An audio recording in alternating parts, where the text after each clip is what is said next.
साथियों नमस्कार, स्वागत है आप सभी का द इंग्लिश लैबोरेटरी पर। मैं पटेल अरोड़ा आपका स्वागत करता हूं। आज 41वां टॉपिक है सैटायर का और पिछली 40 क्लासेज हुई हैं, आप सभी को पसंद आ रही हैं। ठीक है, आप कमेंट के माध्यम से मुझे बता रही हैं कि हम अच्छा प्रयास कर रहे हैं, तो आप बिल्कुल शेयर करें दूसरों साथियों के साथ भी, ताकि हम जो है आगे प्रगति कर सकें और हम आपके लिए और अच्छा ला सकें। आप टेलीग्राम पर हमारे साथ ज़रूर जुड़ें, द इंग्लिश लैबोरेटरी एप्लीकेशन पर भी बुक और टेस्ट सीरीज के लिए ज़रूर जुड़ें द इंग्लिश लैबोरेटरी पर। ठीक है, आज हम जो है 41वां टॉपिक जिसका नाम है सैटायर वो करने जा रहे हैं। चलिए बिना किसी देरी के जो है शुरू करते हैं। चैनल सब्सक्राइब नहीं किया हो तो कर देना। ठीक है, satire is a genre of visual literary and performing arts. साथियों, सैटायर लिखित रूप में भी हो सकता है, दृश्य के रूप में भी हो सकता है, या फिर किसी भी कला के रूप में जो है सैटायर को दिखाया जा सकता है। ये एक प्रकार से व्यंग्य बोल सकते हैं, हम सरकाज़म बोल सकते हैं, आयरनी बोल सकते हैं। It usually is in the form of fiction and in which vices and shortcomings are held up to ridicule। साथियों, रिडिक्यूल का मतलब होता है मजाक उड़ाना। इसमें जो है दूसरों की कमियों का या फिर जो भी उनमें बुराइयां हैं उसका मजाक उड़ाकर उनमें सुधार का करने का प्रयास किया जाता है, और इस मजाक उड़ाने को सुधार के लिए सैटायर बोलते हैं, और ये सामान्यतः फिक्शन रूप में होता है। ठीक है, इट एक्सपोजेज द फ्लॉज का मतलब ही कमियां होती हैं, तो ये कमियों को उजागर करता है। Of individual government tries to improve, और ये जो है किसी व्यक्ति विशेष या सरकार की या प्रशासन की कमियों को उजागर करके उन्हें दूर करने का प्रयास करता है। It is a kind of work which criticises और रिडिक्यूल्स पीपल्स आइडियाज इंस्टीट्यूशन। ये एक प्रकार का वर्क होता है जो आलोचना करता है, मजाक उड़ाता है लोगों का, विचारों का और संस्थानों का। It offers other forms of laughter evoking literature in its more serious content। ये जो है सीरियस कंटेंट होता है ना। मतलब ऐसे लगेगा नहीं कि आपको मजाक उड़ाया जा रहा है, लेकिन अगर आप उसका अगर आप समझदार हैं, आपका IQ level up to mark है, तो आप समझ जाएंगे कि ये एक सैटायर है, व्यंग्य है, कहा गया है, टोंट मारा गया है। जैसे अपने सामान्य ज़िंदगी में जो टोंट मारते हैं उसी को अपने सैटायर बोल सकते हैं, व्यंग्य बोल सकते हैं। Its greater purpose is often constructive social criticism using wit। इसका सामान्य जो उद्देश्य होता है, जनरल जो सामान्य बुद्धि होती है उसका यूज़ करके निर्माण करना, सामाजिक जो है बुराइयों को दूर करना ही इसका जो है प्राथमिक उद्देश्य होता है। ए prominent feature of satire is strong irony और सार्काज़म। सबसे अच्छा फीचर सैटायर का आयरनी या फिर सरकाज़म होता है। दोनों का मतलब ही व्यंग्य होता है। दोनों की अगर हम लिटरल मीनिंग की बात करें तो थोड़ा सा हमें डीप जाने पर इनको डिफ्रेंशिएट करना पड़ता है, लेकिन फ़िलहाल आवश्यकता नहीं है। आपको सैटायर और आयरनी पढ़ने अलग अलग टॉपिक हैं। आपको आयरनी में आई होप पढ़ा चुका हूँ। ठीक है, parody, burlesque, exaggeration, juxtaposition, comparison, analogy, double entendre और all frequently used in satirical speech and writing. तो ये जितने भी आपको मैंने उदाहरण बताए हैं, parody, burlesque, exaggeration, juxtaposition, comparison, analogy, double entendre जो है, ये सभी जो है सैटायर के अंदर यूज़ किए जाते हैं, सैटायर की स्पीच में, राइटिंग में यूज़ किए जाते हैं। Satire irony is militant. ठीक है, मिलिटेंट का मतलब होता है विद्रोही। सैटायर में आयरनी एक विद्रोह दर्शाती है, विरोधाभास दर्शाती है। The word satire comes from the Latin word satur. Satur means full. Satire जो शब्द है लैटिन भाषा के सैटर शब्द से आता है, जिसका मतलब होता है full. The origin of satire is considered to be Aristophanes old comedy. Aristophanes की जो ओल्ड कॉमेडी थी, पुरानी जो कॉमेडी थी, वहीं से इसकी जो है ओरिजिन मानी जाती है। The first critic to use the term satire in the modern broader sense was Apuleius. Apuleius जो थे वो पहले जो है आलोचक थे, क्रिटिक थे, जिन्होंने इस टर्म का यूज़ किया।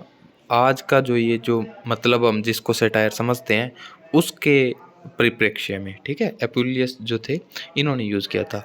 Laughter is not an essential component of satire. Satire में लाफ्टर हो, हंसी हो, मजाक हो, ये बात ज़रूरी नहीं है। Satire came into English at the beginning of the 16th century। Satire अंग्रेजी में 16वीं शताब्दी में आते हैं साहित्य में, and the meaning of the word has not strayed very far from its original sense, और इसका जो वास्तव जो मतलब है इसके ओरिजिनल मतलब से जो है काफ़ी दूर जा चुका है।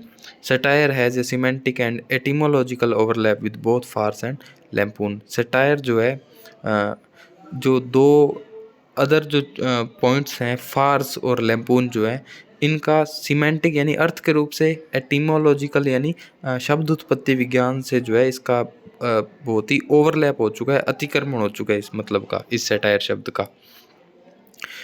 ठीक है, तो फार्स और लैम्पून आप याद रखना, इस ये सटायर इन पर ओवरलैप करता है। ठीक है, दोनों पर अतिक्रमण करता है। Satire is believed to track back to the Latin satur meaning well fed. Satire को माना जाता है कि वापस जो है अपने लेटिन जो सेटर शब्द था जिसका मतलब वेल फेड, ठीक है, अच्छी तरह से परोसना जो है उसकी तरफ लौटेगा, ऐसा माना जाता है। Satirical literature can commonly be categorised as either Horatian, Juvenalian और मैनिपियन और Horatian satire. Okay, satirical literature can commonly be categorised. Satire को जो है 3 भागों में बांटा जाता है, Horatian, Juvenalian and Menippean. Horatian satire जो है वो रोमन सटायरिस्ट होरेस के नाम पर इसका नाम रखा गया, जो कि 65 से 8 BC तक जो है रहे थे। प्लेफुली क्रिटिसाइजेज, होरेस जो हैं क्रिटिसाइज़ करते हैं some social vice through gentle, mild and light hearted humour. वो जो है बिल्कुल साधारण बात कह के आराम से बिल्कुल नम्र होकर जो है व्यंग्य कसते हैं समाज की बुराइयों पर। जुवेनेलियन जो सटायर है, named for the writings of the Roman satirist juvenile. Roman के जो एक व्यंग्यकार थे जुवेनल, उनके नाम पर जुवेनेलियन सटायर नाम आया, जो कि लेट 1st सेंचुरी से अर्ली 2nd सेंचुरी AD तक जो है एग्जिस्ट करते हैं। It is more contemptuous and abrasive than the Horatian। ये और ज़्यादा जो है स्वाभाविक सटायर है होरेशियन के मुकाबले। The Menippean satire is usually in prose. Menippean satire जो है सामान्यतः गद्य रूप में होता है। That is characterised by attacking mental attitudes rather than specific individuals और एंटाइटीज़। ये किसी स्पेसिफिक पर्टिकुलर सत्ता पर या व्यक्ति पर व्यंग्य ना होकर ये मानसिक जो दृष्टिकोण होता है व्यक्ति का उस पर जो है अटैक करता है। इस प्रकार का मैनिपियन सटायर जो होता है, it has a mixture of allegory, picaresque, narrative and satirical commentary. और मैनिपियन जो सटायर होता है इसमें जो है एलेगरी, पिक्रेस्क्यू और सटायरिकल कमेंट्री जो होती है इसके जो है भाग हैं। सटायर के कुछ एग्जाम्पल्स हैं, ये आपको ज़रूर याद रखने हैं साथियों। ए मोडेस्ट प्रपोजल, गुलिवर्स ट्रेवल्स, ये दोनों जो हैं जोनाथन स्विफ्ट द्वारा लिखे गए सटायर हैं। कैच 22 जोसेफ हेलर ने लिखा था। द ट्रायल, ये सटायर फ्रेंच काफ्का ने। कैंडाइड वोल्टेयर ने। 1984 एनिमल फार्म, ये जॉर्ज ऑरवेल द्वारा लिखे गए सटायर हैं। ब्रेव न्यू वर्ल्ड जो है एल्डुअस हक्सली का एक सटायर है, फेमस वर्क है, याद रखना। Rape of the lock Alexander pope का वर्क है। तो एक जो वर्क है वो काफ़ी लिटरेरी फॉर्म्स का उदाहरण हो सकता है, तो आप जो है इस बात को भी हमेशा ध्यान रखना। कोई चीज़ सटायर है तो वो और भी जो लिटरेरी फॉर्म्स अपने दी हुई है सिलेबस में उसका भी उदाहरण हो सकती हैं। एडवेंचर्स ऑफ हकलबरी इन जो है मार्क ट्वेन का एक सटायरिकल वर्क है। अमेरिकन साइको जो है ब्रेट ईस्टन एलिस का एक सटायरिकल वर्क है, अमेरिकन साइको। तो ये अपना छोटा सा टॉपिक था सटायर, और आज हमने जो है मात्र 9 मिनट में इसको भी कंप्लीट कर लिया है। आई होप आपको जो है अच्छे से समझ में आया होगा। हालांकि एग्ज़ाम पॉइंट ऑफ व्यू से इतना ज़्यादा जो है कंपैरिजन करें तो इतना ज़्यादा इंपॉर्टेंट नहीं है, लेकिन एक प्रश्न आ जाए तो डेफिनेटली जो है अच्छे पढ़ने वाले विद्यार्थी इसको सही करेंगे, क्योंकि सिलेबस में 2nd ग्रेड का जो सिलेबस होता है वो काफ़ी पॉइंट टू पॉइंट होता है। किसी भी पॉइंट को मिस नहीं करना है ना।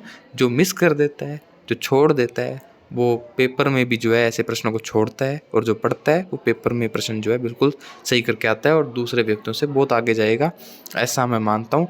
तो चाहे ओनोमोटोपिया की क्लास हो, कोई भी छोटे से छोटा सिमिली, कोई भी टॉपिक आपको स्किप नहीं करना है, रिवीजन करते रहना है, हर किसी को बराबर महत्व देना है। इसी तरह से अगर आप चलेंगे तो ही आप कंपटीशन में हैं, अदरवाइज़ बाकी बच्चे आपको जो है आप उनसे पिछड़ जाएंगे और आप जो है सिलेक्ट नहीं हो पाएंगे, 1-2 नंबरों से रह जाएंगे। तो यही कमी होती है एक सिलेक्शन लेने वाले में और ना लेने वाले में। ठीक है साथियों, 41वां टॉपिक अपना कंप्लीट हुआ। अब मात्र 3 टॉपिक बचे हैं और उसके बाद पोर्शन वाइज जो है क्वेश्चंस आपका इंतज़ार कर रहे हैं। और फिर भी अगर टाइम मिला तो मैं आपको टीचिंग मेथड्स भी जो है करवा दूँगा। ठीक है, और टीचिंग मेथड्स के बाद ग्रामर तो नहीं हो पाएगी। अगर टीचिंग मेथड के बाद भी टाइम मिलता है तो फोनेटिक पर मैं थोड़ा सा काम करना चाहूँगा। ठीक है, तो यूट्यूब चैनल सब्सक्राइब ज़रूर करना और अपने दोस्तों के साथ शेयर करना हमारी ये वीडियो। आपका एक शेयर हमारे लिए बहुत इम्पोर्टेंट है, हमारे मोटिवेशन है हमारे लिए।